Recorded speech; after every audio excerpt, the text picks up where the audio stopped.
Wait, Zero, get down from there. No, seriously, Zero, you gotta move, man. Zero, watch out, Zero!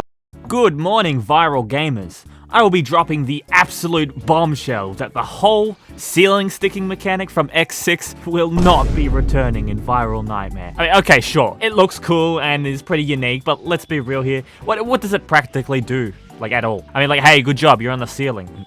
Now what? I mean, sure, now that you're on the ceiling, you can do this exclusive move that attacks downwards. The only issue is, and if I may call it a catastrophic issue, is these attacks don't do shit. You see, you have to already meet the enemies at the Y-axis before you can cling to the ceiling to have a fighting chance to even hit the enemy with one of these attacks, because you just go straight up, not diagonal. Of course, you also need to be in one of the 3 miracle scenarios where there's enough room for a ceiling to be useful over the top of enemies, especially in this cramped-ass game, which gives X5 a run for its money for the amount of spelunking this series calls level design. It's not like a Metroidvania where enemies pursue you, so you can like lure them into a wide area to rain down the cold, so it may be absolutely useless. It's comical. I mean, get this. In X6, Turtloid was weak to ice, so for Zero, you need to use the technique against him. You know, makes sense, alright. You know, that's how they do these games.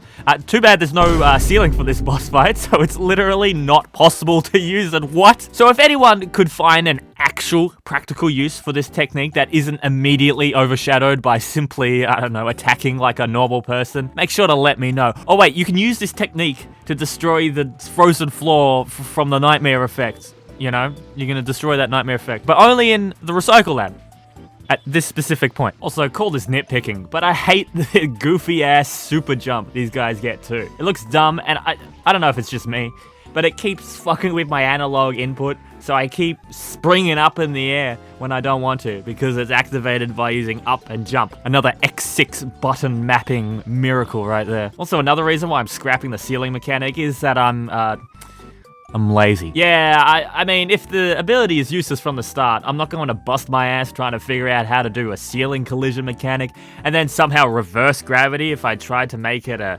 ceiling running ability or something. But don't worry, guys. I have something much better to help wipe those tears away. Let me show you the brand new Shadow Leg. Oh, hold on. I gotta equip them. Check this out. When you go to a capsule while already having a part equipped, you can choose if you want to swap it out or stick with what you got for item collecting purposes. Ha!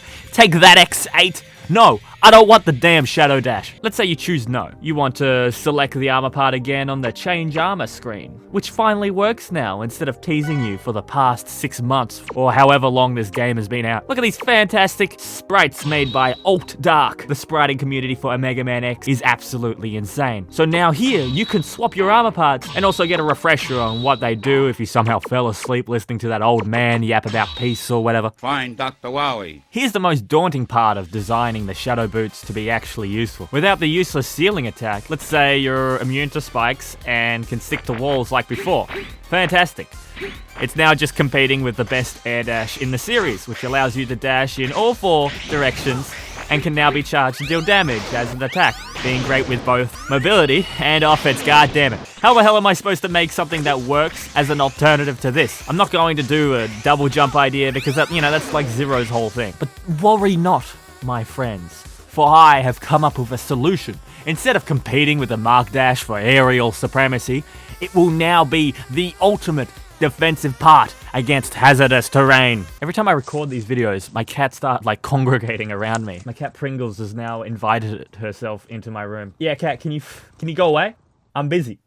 So basically, while ninjas are usually depicted as fast and agile creatures, historically, they were spies who had a whole toolkit to counter the harsh weather and terrain, all in an effort of survival in order to deliver stolen goods or information. Their whole mission was staying alive and avoid being caught, and that is the reason for my decision for the Shadow Armor. Also because Capcom already decided to give the Mark Dash to the Blade Armor, and I can't really change that as that's its whole identity, so I'm stuck with the hand I was dealt with. Rambling aside, here's what it does now. You are resistant to not just spikes, but all forms of instant kill. If you fall into a pit, you smoke bomb out. It's like Rookie Hunter mode. Same goes for crushing too, and I think you know why. You know, falling in pits and getting crushed will take a portion of health, you know, to prevent like abuse. I mean, hey, it's better than dying, right? X is able to stick to walls because he has, you know, padded spike shoes. But this also works on ice-covered walls too, so you can actually finally climb that crap. Actually, ice in general is a non-issue because now you have grip with your spike shoes. So now you can like walk normally on ice and not have to slide around like a maniac. So spike shoes are key for making hazardous levels a breeze. Who knows what other effects could be ignored by wearing the proper footwear. Alright, that's enough about X. Let's talk Zero. That's right, we're getting another technique reveal.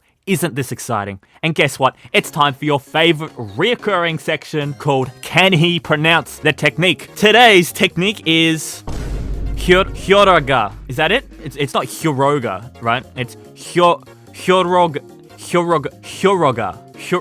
Fuck, man, what the fuck?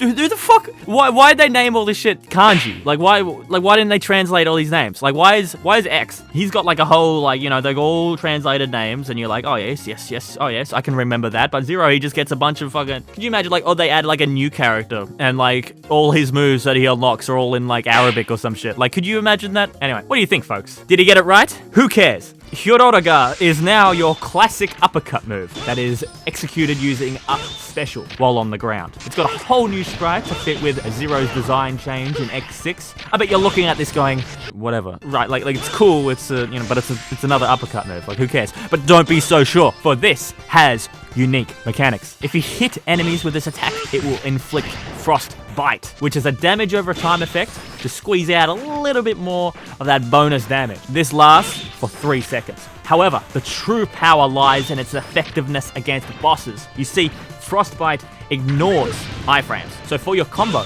it's valuable to sneak in this move for effectively free damage. When charging this move, it makes the Frostbite last 10 whole seconds. Great for bosses who like to run away or to disperse over a crowd of enemies. The damage of Frostbite is also based on the enemy's max health. The beefier they are, the more damage they take. But also, here's another funny thing that I added if you guys weren't convinced that it's unique enough. Water is a mechanic in this game which extinguishes any fire weapons or techniques used as like a funny consistency from X1 and 2. However, I wanted to add some more interactions. So, ice abilities now deal bonus damage to enemies underwater. You know, because it's like cold and it like lets ice build up more effect. I don't know, whatever. Alright, hopefully these changes should ease the pain when it comes to removal of the most beloved mechanic in the X series. I imagine the shadow legs could be very handy for players who are kind of new to Mega Man and not familiar with all the crap that this series likes to throw at you. But yeah, this is more of a short video.